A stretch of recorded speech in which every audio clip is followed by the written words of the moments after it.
बिस्मिल्लाहिर्रहमानिर्रहीम।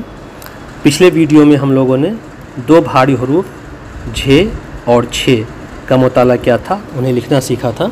लोगों ने भे ख़ानदान के जो भारी हरूफ थे, भे, फे, थे, ठे, उनका मुसव्वतों के साथ इस्तेमाल देखा था कि चारों वावेल जो उर्दू में है, अलिफ वाव, छोटी ये बड़ी ये, उनके साथ हम कैसे इन्हें इस्तेमाल कर सकते हैं।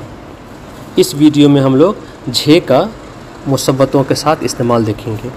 तो हम जान चुके हैं कि जीम जो उर्दू हरूफ तहजी का एक हरफ है वो ऐसे लिखा जाता है, लेकिन जब हम उसे दो चश्मी हे से मिलाते हैं तो ये बन जाता है झे, इस तरह से झे। अब इन्हें हम जीम पर अगर हम ज़बर लगा देंगे तो ये जॉन हो जाएगा, जेड लगा देंगे तो जी हो जाएगा और पेश लगा देने से ये जू हो जाएगा। इसी तरह से झे पर ज़बर लगा देने से झ, जेड लगाने से झी और पेश लगा देने से झू होगा। अब ये झे का इस्तेमाल हम उर्दू के चार मुसव्वत अलिफ, वाव, छोटी ये और बड़ी ये के साथ करेंगे। तो ध्यान दीजिए कि जब हम इन्हें चारों वावेल से मिलाएंगे तो ज़बर, ज़ेर या पेश तीनों में से किसी एक एराब का या शॉर्ट वावेल का इस्तेमाल ज़रूर होगा। तो अलिफ की आवाज़ आज ऐसे निकलती है, वाव की तीन आवाज़ निकलती है ओ, औ, ऊ, छोटी ए की आवाज़ ई की निकलती है और बड़ी ये की आवाज़ ए और ए की निकलती है। तो देखते हैं लिखकर झे को अलिफ मिलाइए तो झे अलिफ ज़बर झा। झे को जब वाव मिलाएंगे तो इसकी एक आवाज़ निकलेगी झो, ओ की। इसी झो पे अगर हम ज़बर मिला देंगे तो ये हो जाएगा झौ, या ज़बर के बजाय अगर हम पेश मिला देंगे तो ये हो जाएगा झू। एक्चुअली इसमें भी पेश है झे पर, लेकिन इसे हम डिफ्रेंशिएट करने के लिए नहीं लिखते हैं। जब झे में छोटी ये मिलाएंगे तो ई की आवाज़ निकलेगी तो ये हो जाएगा झी, और जब ये मिलाएंगे बड़ी ये तो ये झे, और ये मिला करके जब ज़बर दे देंगे झे पर तो ये हो जाएगा झे ये ज़बर झे। अब हम झे का इस्तेमाल जो है लफ्ज़ के शुरू में करेंगे। उर्दू का एक लफ्ज़ होता है झाग, ये झाग जो है झे से बनेगा। तो झे में अलिफ मिलाएंगे तो ये हो जाएगा झा और फिर गौ लगेगा तो ये क्या होगा झाग।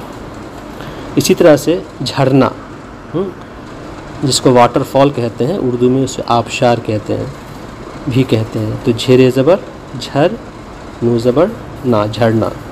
और ये झील है, लेक, तो ये भी झे से बनेगा। झे में ये मिलाएंगे, झे के नीचे ज़ेर देंगे और ये से मिला देंगे तो झे ये ज़ेर जी, और लाम साकिन है। साकिन मतलब होता है मौन, इसकी कोई आवाज़ नहीं निकलती, वहाँ पे आके वो आवाज़ ख़त्म हो जाती है। झे का इस्तेमाल लफ्ज़ के बीच में।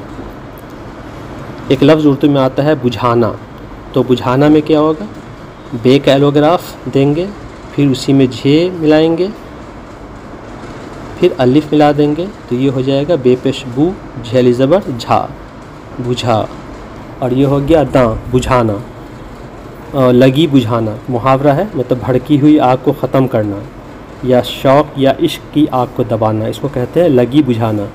इसी तरह से झे का इस्तेमाल बीच में एक लफ्ज़ आता है समझना, तो सीन लिखेंगे, इसमें मीम लिखेंगे, झे और नून अलिफ एक साथ ही सारे लेटर्स मिल गए तो सीन ज़बर स, मीम झे ज़बर मज, झे पर जज़्म है और नून में अलिफ मिल गया तो ये हो गया समझना।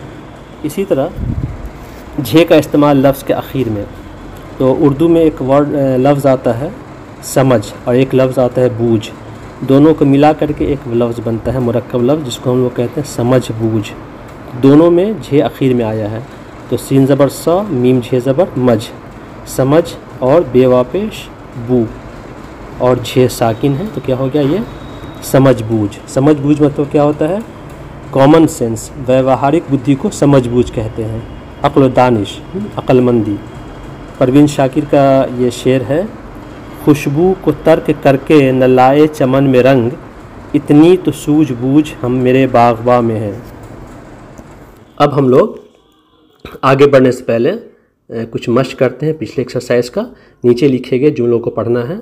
ये है, हे पर ज़बर है तो हे ज़बर ह, और रे में अलिफ मिल जाएगा तो ये हो जाएगा हरा। इसी तरह से भे ज़बर भ और रे ज़बर रा तो ये हो जाएगा भाड़ा। और ये क्या है, ये है पेड़। तो हरा भरा पेड़, मीम ते ज़बर मत, काफ ज़बर का, टेवा पेश टो, हरा भरा पेड़ मत काटो। इसे पढ़ते हैं, ये क्या है, ये है चिड़िया। तो चेड़ ये ज़ेर चिड़, ये ली ज़बर या, चिड़िया। और ये फे है, फे पर पेश है तो फे पेश फू हो जाएगा, और दाल का ज़बर दक, तो ये हो जाएगा फुदक।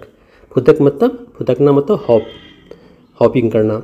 रही, रे ज़बर र और हे ये ज़ेर ही, रही, और ये हे ये ज़बर है। तो ये जो गोल ये है, मतलब छोटी ये है, उसके बाद ई निकलती है। तो हे में जब हम ये निकालेंगे तो इसकी आवाज़ निकलेगी ही, ज़ेर होता है नीचे। और जब बड़ी ये लगाएंगे तो इसके बाद ए निकलती है, तो ये हो गया है, चिड़िया फुदक रही है। एक और जुमला लेते हैं, ये क्या लिखा हुआ है, हेली ज़बर हा, और ये थे साकिन है, मतलब थे पर आके लफ्ज़ ख़त्म हो रहा है, तो ये हो गया हाथ। ये में है, ये नून गुन्ना है, हम लोगों ने इसका पढ़ा नहीं है।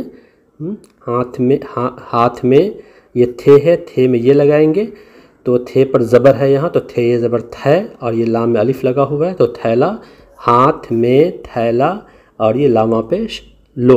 ये होमवर्क है आप लोगों का, नीचे लिखे गए जुमलों को उर्दू में लिखें। भोला भाला भालू आया, भूखा भूखा भालू आया, हाथी आया भालू आया।